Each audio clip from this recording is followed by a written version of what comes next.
Lapu-Lapu City Public Market?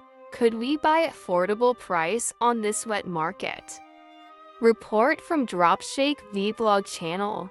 News. Focusing. This on. Myself. Exploring, shopping, eating. The Lapu-Lapu City Public Market has received mixed reviews from visitors. It is highly appreciated for its diverse range of products, including woven items, wood carvings, and accessories, all crafted by talented local artisans.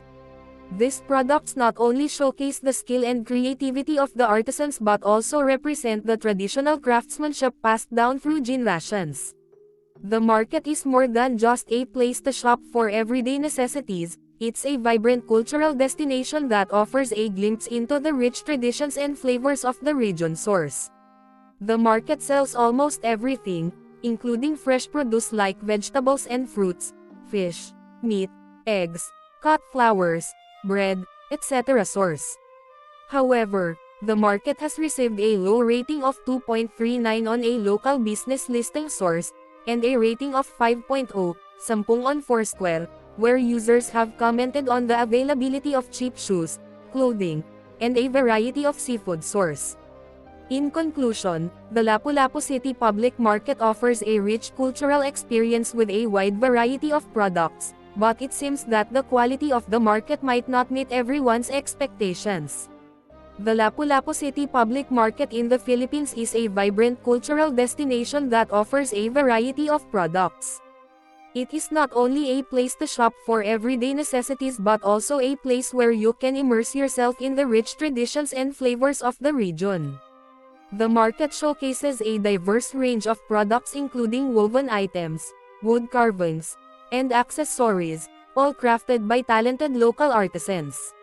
These items represent the traditional craftsmanship passed down through generations and reflect the rich history and culture of Lapu-Lapu City.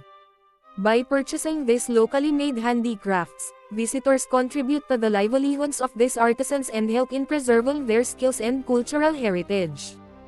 The market also offers a wide variety of fresh produce like vegetables, fruits, fish, meat, eggs, and even cut flowers.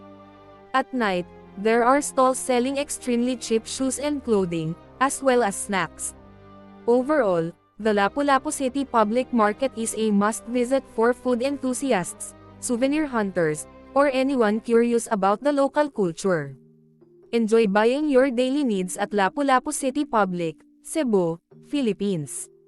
Enjoy watching my video and please join our Facebook group at Team Di Kita Niyakapan. Nasa Lapu-Lapu City, Cebu, matatagpuan ang public market bilang isang abala at aktibong sentro ng kalakalan at pakikisalamuha sa komunidad.